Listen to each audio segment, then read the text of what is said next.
Alright guys, so in these first two DVDs, what we're gonna cover a basic leg transition, right? And when I say that, I mean we're gonna start with a single leg X Ashigarami position, and we're gonna build from there. And ultimately, we're gonna transition from the outside attacks to the inside. But along the way, we're gonna do with counters. We're gonna do with what to do when they do this defense, when they do that defense, right? It's gonna be really structured. That, to me, is the best way to learn it. So we're gonna practice that for a long time. That's gonna develop the skills for us to be efficient and effective at heel hooks, right? We've got to move slowly here. So we're gonna use those.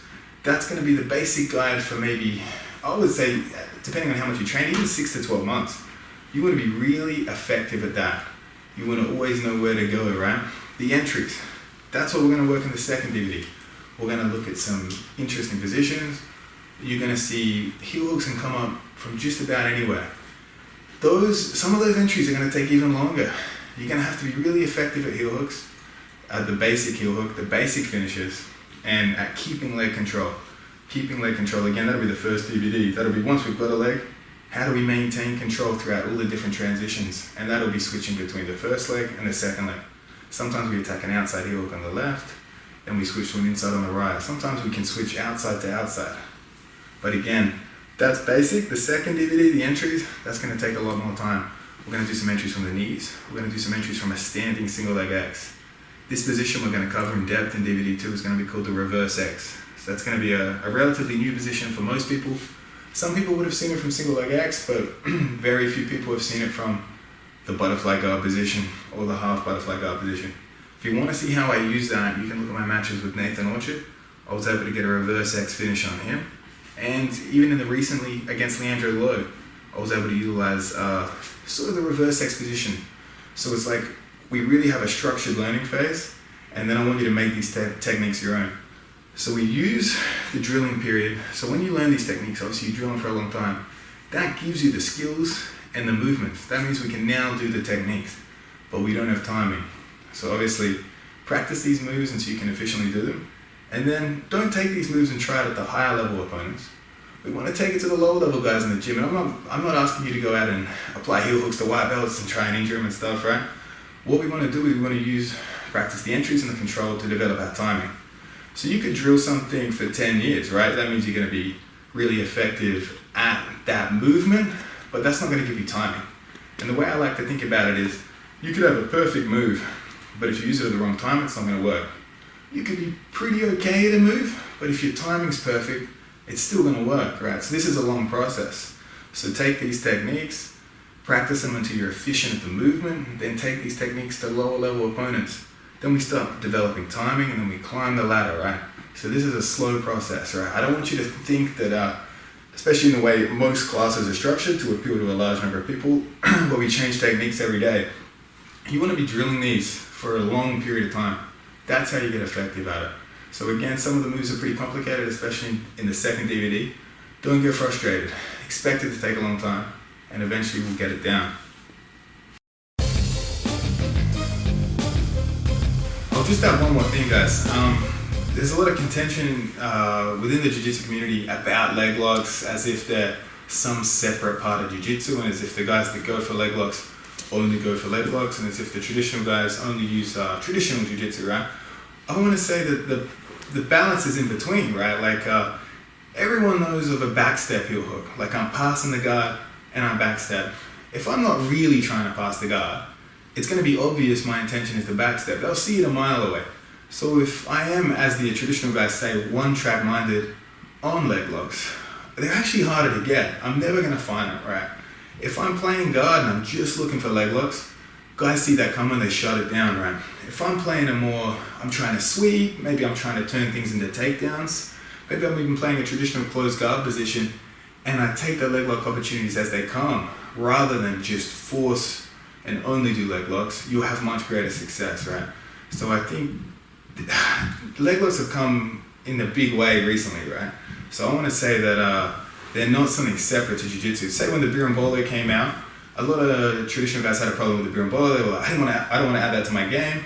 But again, the fact remains, if you're not good at the berimbolo, you're rolling in a gi. A guy that's good at the berimbolo is going to kill you, even if you're better just about everywhere else in jiu-jitsu. if you have that void in your game, those guys are going to rightfully exploit it. Exactly the same with leg locks. It's easy to say that if I have good fundamentals and good basics that the leg lock attacks won't be there. I agree that is true to a certain extent, but again, if you're not willing to learn that game, you're going to have a void in your game and it's going to be exploited. So you'll see a blue belt that's really good at heel hooks could potentially be a world-class gi black belt. And that's not to say the blue belt's better, it's just to say that there's a hole in the game. And jiu-jitsu is changing all the time. Leg locks are relatively a new thing in terms of how effective they've become. Like, they've always been around. I agree they've always been around, but nowadays guys have really taken it to another level. Just like with the berimbolo evolves every year. So whether you like leg locks or not, you have to add them. It's not something different. It's a part of the game now. So I want you to remember that when you're using what we learned in this DVD. I'm showing purely leg locks in this DVD, right? But if you're only attacking leg locks, easy to see, easy to shut down, right? I want you to add the leg locks to the rest of your game. So when you're trying to pass the guard, maybe you have leg locks in mind, you want to backstep, you want to grab a leg. We're not just going to go for that, we're going to really try and pass the guard, but we're going to really try and force half guard before we make those transitions. And the same from the ground, right? The same from when you're playing guard. I want you to be really attacking sweeps. And in those transitions, you'll find opportunities to enter the leg locks that wouldn't be there had you just been looking for the leg lock positions. I think that's something really important to remember. Obviously, as you're new to leg locks, you want to practice them a lot, you want to use them a lot in rolling, but if you want to make them effective at a higher level, you're going to have to combine them with what you've traditionally been doing or what you've traditionally learned.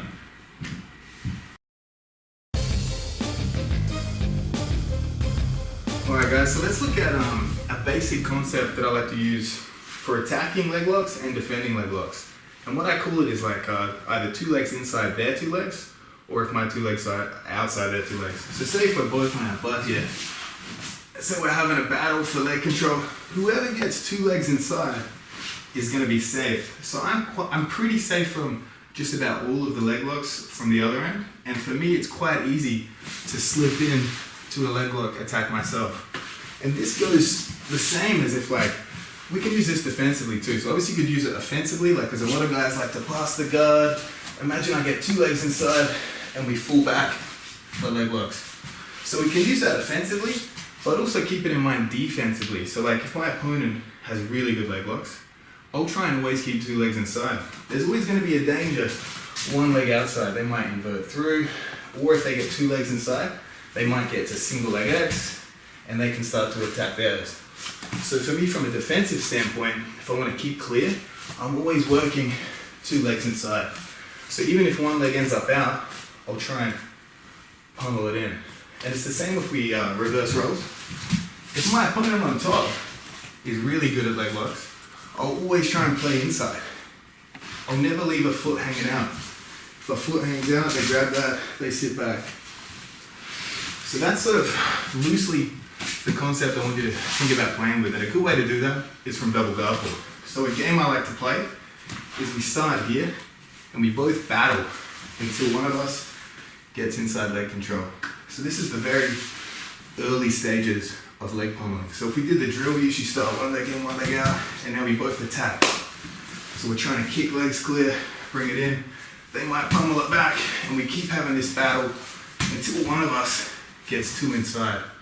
So it's a battle for safety and it's a battle for dominant positions before we even really get to a position where we can attack the leg lock.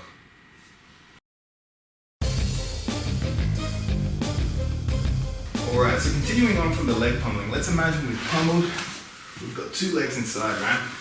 So the attack I want to go for from here, more so than attack, is just a dominant position. And you would have heard this position called a number of different things. I know some people call it like a Ashigarami, which is like a traditional Japanese name, or if you're from more the IBJJF background, you call it single leg X. I just call it single leg X, right? So we've landed in our dominant leg pummel. I want to attack the single leg X on this side. So that means I let go with the right hand. I drop my knee to the floor and I pull their knee past. And as I do that, I slide in as deep as I can. So we drop, I pull myself in and I put the foot back on the hip. So ideally here, I want to clamp the heel inside the hip here, and I want to try and hide the toes as best I can with my knee. Obviously, different body proportions make this more difficult, but the better I can hide these toes, the more we're going to block their escapes. Quite often, guys will try and push that foot off. And again, they'll try and push it off from the toes sometimes. If you've got a real good heel clamp, they'll push the toes first and the foot will slide off. So obviously, the deeper I get, the deeper this foot can come, and the better I can hide the toes from my opponent. So let's look at what we're doing with our other foot here. So we can see it best from this position. So single leg X, a lot of guys will have the inside foot on the same leg as the outside foot, right? But we're going to play it a bit different. So I'll show you the angle. So what I'm going to do is when I'm in this position, I want to cut the butt here. So I really want to pull them in.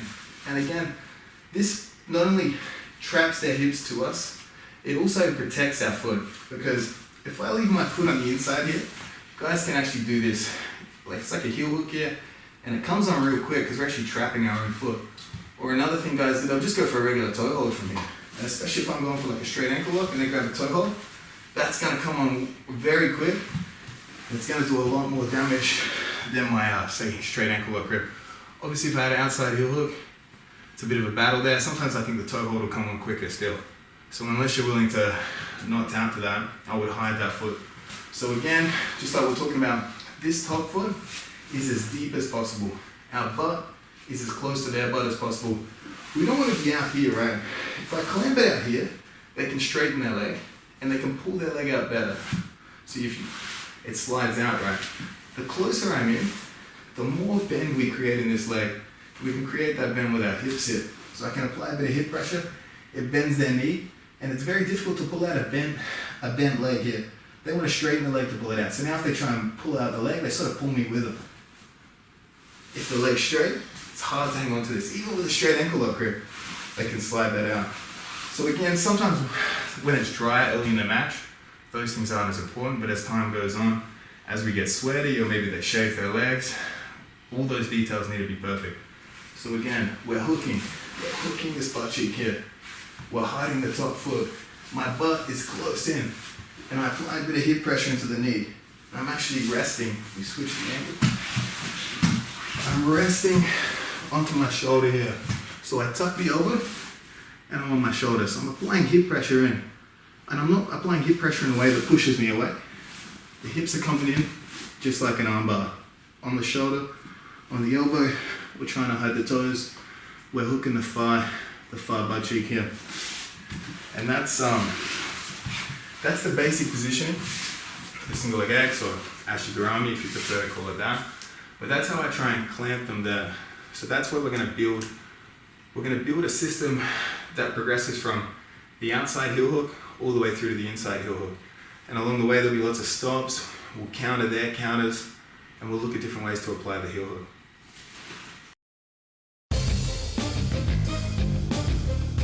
Alright, so let's look at exposing the heel in terms of getting the heel hook. But what I think a lot of DVDs don't teach is how to deal with someone when they give the incorrect response or the incorrect defense. So a lot of times you'll see high-level instructors teach a move, and they'll teach it as if the person they're applying the move on is going to do a high-level defense. But sometimes you roll lower belts, they're crazy, they do anything, they roll the wrong way. Sometimes it catches you by surprise. So I like to really hammer this down here in terms of the position we're in, right? If they keep their foot on the floor here, they're hiding the heel. Like, it's going to be hard for me to get bite on the heel. So we have to create a heel exposure, and we will do that. That'll be the next step. But some guys feel like the correct response is they want to turn to their left and run and try and pull this knee out, right? So come up into the hands, they pull the knee out. Why that's the incorrect response is because you do this real slowly. As they turn away, they expose the heel here. So they're giving us a look at their heel, right? Obviously if it's slippery or if our positioning's off, that escape can still work, and you'll see it at a higher level. But what people do to escape is they clear this knee. You can see this knee is firmly in the space of my hips here. Like, I've got some knee control here. The minute this knee slips, so if the knee was out at all and I tried to attack a heel hook, I actually have no pressure on the knee, because when the knee's out and we turn the heel, we actually turn their hip. So the pressure comes onto the ankle and hip. And at a higher level, guys, you see in many competitions, they're not going to tap to anything that's going to damage the ankle. And obviously, there's really not much hip pressure here. But most people, when I say most, are going to tap if we can apply the pressure to the knee. That being said, again, the outside heel hook is sort of less catastrophic damage. So you see a lot of guys take the wear and tear of that and still rip their knee out. Inside heel hook's going to do a lot more damage. Guys might not tap, but that is definitely going to change the course of the fight. So we keep moving on here. What I want you to think about when they turn the wrong way is that this knee pressure, so my knees are pinching together real tight. And as they turn, I lay flat on my back. So as they expose the heel, I lay flat on my back here. My knees are pinched real tight, and I grab this heel here. And you can see, if you look at the grip here, right, we're going to go into finishes in more detail, but I want you to grab the heel onto the wrist. So you can either point to yourself with your thumb, or you can cup the wrist, cup the heel with your wrist. What I don't want to see is the heel in the elbow. The heel in the elbow quite often slips clear, and that's what we want to avoid. So we come back. We'll really go into detail on this because guys rolling away can be incredibly frustrating, right? So as they roll away, my knees remain pinched. I stay flat on my back. I take the heel exposure and I slide my shoulders along the floor. You can see again, that's creating bend in the leg. The knee pinch, this knee is blocking this knee from getting cleared. If I leave this knee too wide, they pull their knee out. And again, we're here. We're not going to make anything happen in terms of heel hooks. Obviously, we do have a look at their back. They're exposing their back momentarily, but we'd rather take what they've given us in terms of they've exposed the heel. We want to capitalize on that and finish, right? So again, we're here. They start to turn away. Pinch the knees, expose the heel, and stay flat on that back. While we stay flat on the back, right, we change the angle. While we stay flat on the back and not on the side, ultimately we're going to end up with two legs on this side. If I turn to my side with the heel, it actually gives me better bite on the heel, but I can't pull my foot out. My foot can get trapped. And we're not going to finish it here. It's possible, maybe if they're not experienced in leg locks, they might still tap from here, but the pressure's not the same. It's hard for me to generate hip pressure while this foot's stuck.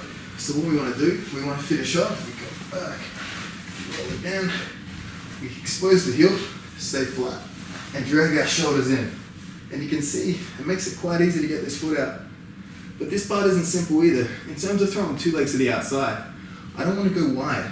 If I go wide with this leg, they still pull the knee out. That's a real common mistake I see people make, right? So we're here, we're pinching real tight. The way I clear this foot and throw it to the outside is by maintaining knee pressure in. So this knee stays here. My knees stay clamped. And you can see the knee pressure remains throughout the whole transition here. So again, we're not going wide with this. We're going to lose the knee here.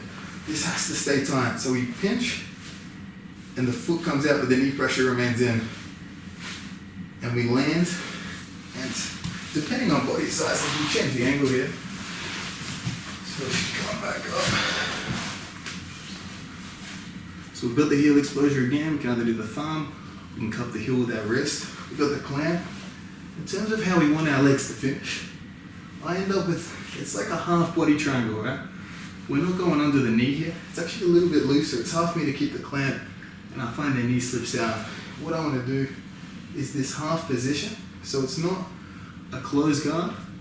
It's actually here, just in the middle of the calf, and I bring both feet to my butt here. Because what that causes bridging pressure. So we can come up with our hips here. And that's what's really going to put a lot of pressure on the heel and the knee, especially the knee. So once we've secured this position, we've still got the heel. We can now finish the heel hook. So what I want you to do, we need to keep your thumb angled towards you. The reason we do this is because it means the heel gets trapped on the wrist here. So if I'm sliding down, it gets blocked. If it was just my wrist here, if my thumb was pointing the other way, you can see it's a smooth surface to slip off. So again, we want the heel just below the wrist, as close to the wrist as possible. It creates a real good bite. It's actually hard for me to slide the wrist off. If we turn it the wrong way, it's gonna come off. So we were here, thumb towards us. We're gonna go a gable grip. So again, we're gonna go palm to palm. For those guys new to jiu-jitsu and they haven't heard that term, a gable grip is palm to palm. And what's important with this grip is we use the grip to pull our elbows together. So I'm pulling my elbows real tight together here. I don't want my elbows high, because you can see the higher the elbow is, the greater the chance it slips. So this grip we actually use this grip to pull our elbows in. Now to finish the heel hook, what I don't want to do, I don't want to drag the heel across my body, and I don't want to turn with the heel. Like, I don't know where it comes from, but instinctually people hear heel hook and they think they want to turn really aggressively, right? But if I turn that way, I'm turning the direction they need to roll to escape. So watch this, if I start to turn, they actually roll with me and the heel hook doesn't come on as clear. And sometimes they escape in transition. So we come back.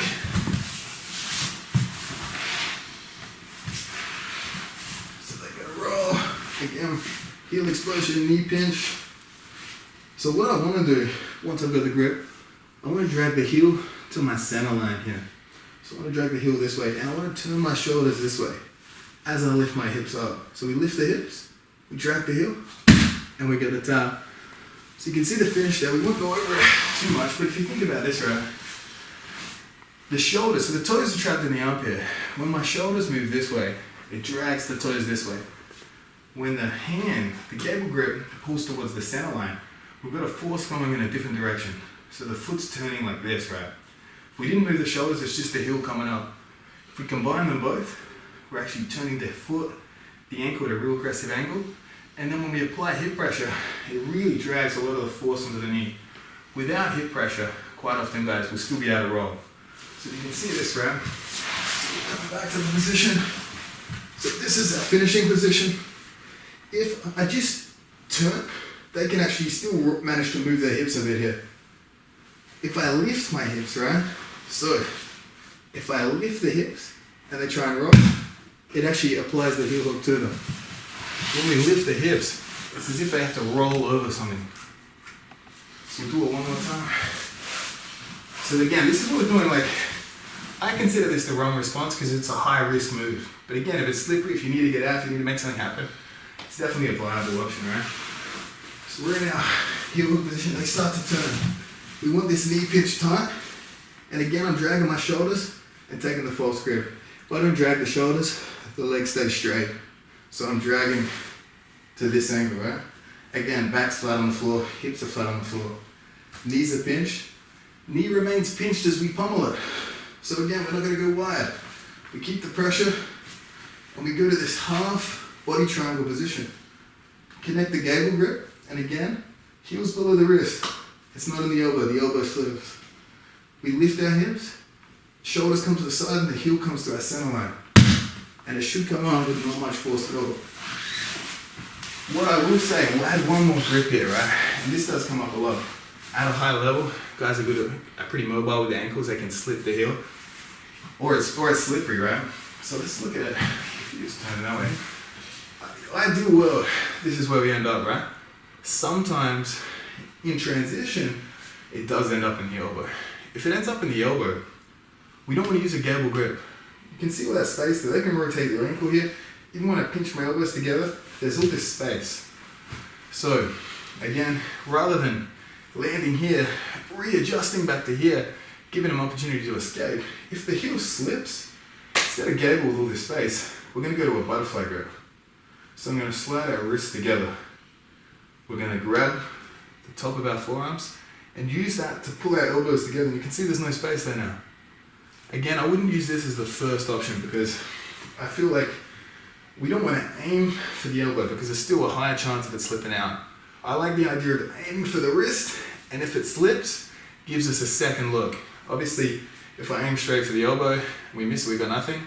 If I aim for the wrist and it slips, it's going to slip to the elbow, and then we can adjust our grip accordingly.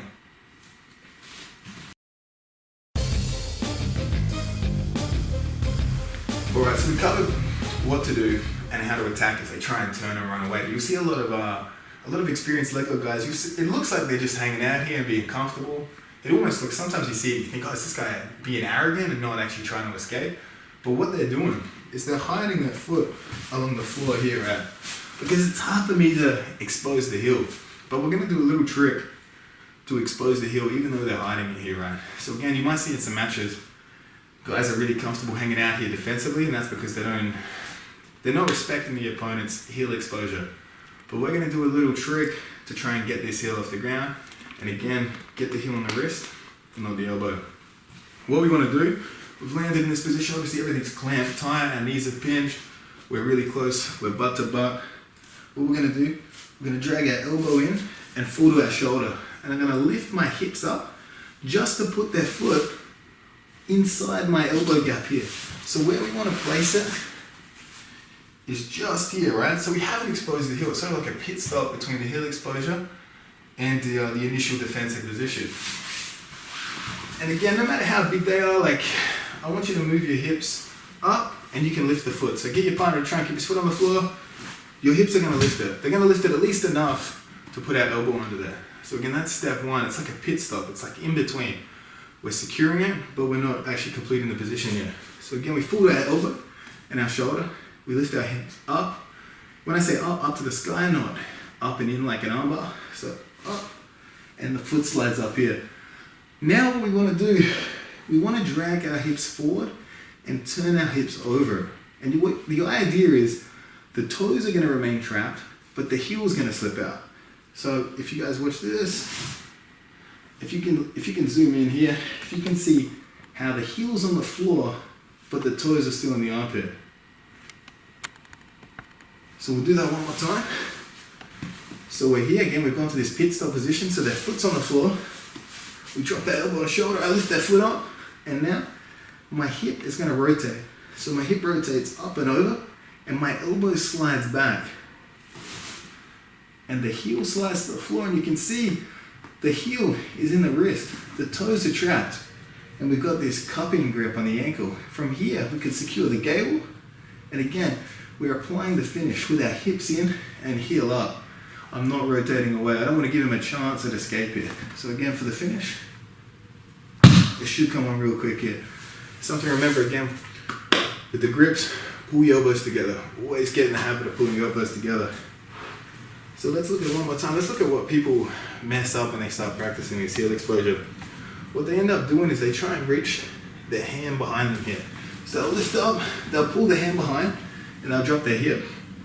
You can see I've exposed the heel, but my hand's on the wrong side of the body. I actually can't just slide it back through here because my hip's weighted on their foot and their foot's heavy, so my hand's not going to come back through. And if I try and lift my hips, we're leaving space for them to hide their heel again. So again, what we want to do, the elbow drags back. So we fall into the shoulder and the elbow. We've lifted our hips. The heels ended up in the crease of our elbow here. And then again, lift your hips and drag your heel back. Drag your elbow back so the heel hits the floor. From here we can connect the grip. And again, the thumb is coming towards us here. It's not coming away. That really gives us a good bite. So then we apply hip pressure and drag the heel up to complete it. So for that one I want, the technical portion of that is actually quite simple. There's no way you can break that down in a simpler way. That one's going to be one that's going to require lots of repetition. And you want to repeat that enough that you can expose the heel quick. Because once guys are aware that you're good at exposing it from there, they're not going to hang out there very long. They're going to be pushing the foot off, trying to jump over. So in the next step, we'll address how to deal with that.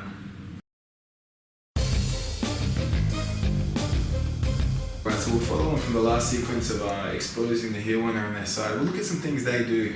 We'll look at some things they do to escape and try and counter it around. So I have this rule that if I haven't exposed the heel, so if I haven't got a heel grip and they push this foot up, I'm not going to throw this leg over and hang out here, right? And we'll get to that later. We'll get to that when we talk about counters. But in my opinion, and obviously there are guys that do this very well, Eddie Cummings comes here and he exposes the heel very well. I think it is an incredibly high risk position because it gives your opponent a look at the inside. Guys are really good at hiding the heel here, and it's actually harder to expose the heel here with two outside than it is from here. And with two outside, it's actually even harder to stop them from coming up and stacking you, maybe taking the back. Or even worse, is guys get real good at pummeling this leg over and they start to switch the position up and they start to attack my inside. So if I have, say for example, if I've exposed the heel, they push the foot off, I will throw this leg over and we can finish the position here. So I will cross my feet, I will cross the outside foot over the inside foot, chances of them heel hooking us here are pretty slim, right? But we can minimize the risk by going outside over. Obviously inside over, slightly greater risk that they maybe attack this. But what I'll do outside over, I'll pull their butt to me. So I really try and hide my feet behind them, and then we can finish the heel hook. And we finish the exact same way, hip pressure in, heel to the center line. But again, that's if I have a heel exposure. So specific situation is that maybe we're pretty good at exposing the heel, we're quick, but obviously that's a quicker movement, just pushing the heel off. So again, if we're here, maybe we've got a straight ankle lock grip and they throw the foot over, I'm not going to throw this leg over and hang out here. I'm not going to do that. For me, too high risk as I was explaining, and we'll go over the counters in depth later in the DVD. We'll attack the back, we'll attack the inside heel hook. So what we do, right, if, say I have a straight ankle lock grip, they push the foot to the floor and they jump their butt over, I actually grab their other leg and we switch through. And we've got an attack at this leg. So you guys can do this as a drill even. So now they're on the other side, they push this foot up, they jump their butt over, they switch. And the reason we switch is it's very difficult to get off any sort of attack once their butt's over on the same side leg. Like it's very difficult here. Like even if I get this foot over, it's hard to bring this one out. So your best bet is, this one's already here. Switch. So we'll keep switching back and forth. And obviously, then we're at the start of the sequence again. We're at the start of this sequence to attack. But let's look at right. So what we just covered then was if they put the foot up, jump over, we don't have a heel exposure. If they push the foot off, but we don't let them jump over, right? And what you do here, this is really important, right? If they push the foot off, usually if you're trying to do a straight ankle lock or something, you're trying to rip this, you keep the foot close because you want to try and put it back on the hip because we want to create some bridging pressure with our feet off the hip to attack this. But in terms of heel hooks, if they push this foot to the floor, I don't want to leave it there. It's so close to jump off, so I'll kick it away. I'll bring this leg through, I'll kick it, and I'll use that momentum to carry me up. I'll swing to my knees here. I'll pinch my knees together. So again, like what we're talking about with the knee control concept, the knee's close to us here, it's tight in our groin. If you can see, both my feet are on the same side here. I don't want to end up here. It's quite hard to pinch the knees together, and they'll actually probably pull their leg out really easily, like if you pull back. But with the knees pinched on the same side, they try and pull the knee out, more difficult, right? So now we've changed the position. We're in another position we can expose the heel, and it's a position that's not as easy for them to counter. So in my mind, lower risk position is a better position. So what we're going to do here, we're going to cup the Achilles, and we're going to pull a bend into that leg. And I move my knee back slightly, and then toes in the armpit, elbow to the body, and now we've created a heel exposure. A lot of people ask here, can I finish the heel hook here? And the answer is, yeah, you probably could, but against the high level guys, like I'm not using my hips here. So really most of the pressure, depending on how flexible their knee is, it's still going to come on the ankle. So once I grab the heel exposure, we go back to our hip. We tuck our feet behind and we stay close, and then we finish the heel hook here. So again, we can go back to that position because we've got the heel exposure. So again, these two legs outside, we don't want to be here on our butt flat unless we've got the heel exposure. So this is like we're adding a step, we're skipping ahead, we're grabbing the heel from a different position, and we're falling back to the finishing position. So again, we're here, they push the foot off, don't leave it here, it's so close to them to jump over. Kick it away. I kick that leg through to drag myself up, and I pinch my knees, and the more I angle in, the better. It's going to make it easier to bend the knee. Scoop up the Achilles, toes in the armpit, and elbow to your body. So you can see we're creating bite here. As I bring my elbow to my body, I turn my thumb out. We cup the heel, and again, you can either cup it with a hand like that, or sometimes even the thumb's enough. But hand on the floor, and we fall onto our hip right next to their butt, and I pull myself in close. A common mistake people make is they expose the heel and they get overzealous and they jump back in. But again, the leg's straight, they straighten the leg, the knee's almost out. Either I won't finish it or they'll just rip their leg out here. So when we expose the heel, we have to sit close to them, right? So the foot comes off, we kick it away, we kick through, we use the momentum to carry us up. We're turning inwards, cup the Achilles, expose the heel, you can practice this. You want to be quick with this. Cup it, hand on the floor, and full close. Really close to them here. I use my feet to pull them in. Connect the grip, and again, the same finish. Hips in, heel to the center.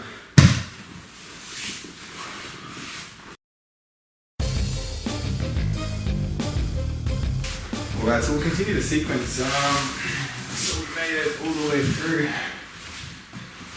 to here, and I mean, we do have an opportunity to expose the heel here, but obviously the next logical step, and the question I always get asked is, what do we do if the opponent crosses the feet?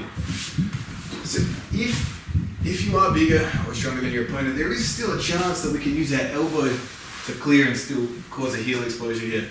But let's assume that that's not the case. So what I want to do now is I want to pick up the leg, step up, and I want to sit on their stomach here. So I want to sit on them here, right? So that means if they want to push me back down, they have to come up to their hands. And if they have to come up to their hands, it means they're not fighting us with a body lock here. So obviously this is best case scenario. We're sitting on top of them here. My knees are pinched because we don't want to lose this knee. We're now switching. We're attacking this leg. We're attacking this leg. They protected it. So we're going to switch from the outside to the inside heel hook here. So what we want to do, we want to underhook this leg. We're going to base on the ground with our hand, and we're going to start to rotate around the leg all the way until my butt hits the floor. Once my butt hits the floor, I want to grab their far leg and swing all the way through so my knee's on the floor on this side. What we're then going to do is we're going to take a body triangle and we're going to grab a straight ankle lock grip on the top leg. We want to keep them on this hip here. So the best way to keep them on that hip is to apply pressure to the floor with our knee and our hip. And if we control the top leg, we've got control of their hips. So it means they can't turn away very easily. So if they try and turn to the left, they can't, well, we've got control of this leg. If we didn't have this leg, they can start to turn away, and they can do what's commonly known as like the running man escape. They're turning, going to try and run and pull their foot out. So we'll go over that transition again. So we've made it all the way through. We're up to our knees here. We start to attack, but they cross their feet, so they're sort of blocking the outside. Again, we could still potentially clear it here. Like we can use that elbow to bump, but it will go the path of least resistance here. And again, I think it's better to end up with the inside heel hook because it's going to do a lot more damage than the outside. Just about everyone taps the inside. Quite a few people won't tap to the outside, so that's something you have to deal with too. So we're going to pick up the knee, we're going to come up, we're going to sit on their chest here. And again, we're pinching our knees here. Because as we make this transition through, I don't want to let this knee hit the floor. Quite often guys will be loose here, they'll start to sit, and you can see, even if I end up facing, we've lost the knee here. And if we've lost the knee, we've lost the heel hook. So we come back up. So we want to keep this pinch. This is tight. We're going to come under the leg, post on the floor, and swing our butt to the floor. But before, so if they got their feet crossed, before I make the transition all the way through, I want to control their top leg. And again, just like we were talking about before, I control the top leg because we've got double leg control, we've got hip control. If I just turn through, they might open their legs and do the running man escape straight away. And guys are very good at that. One of the best guys at that is Bagner Hosha. So we want to minimize that. So while we're still underhooking, they got the body lock, we make the switch here. So that's when I grab it. I grab it here because they can't turn away here. The angle we've got control to help them to do the running man escape. So we've got a straight ankle lock grip, post, and then we roll through and get the body lock. And now they try and turn away, they can't. So we'll do it one more time. Change the angle again. So we come through, we're up on our knees, they cross their legs, we're going to scoop it up and sit on their chest here. We keep the knees pinched, we're underhooking the leg. I'm going to start to sit through, my butt's on the floor. And at this point, I grab the top leg. I grab control of the top leg, post, swing my knee to the floor, and get the body lock, the body triangle with our feet here. So again, we've got to control this early before we make the complete transition, because again, we don't have control of this leg, we don't really have control of the position. Very difficult to keep someone here without double leg control.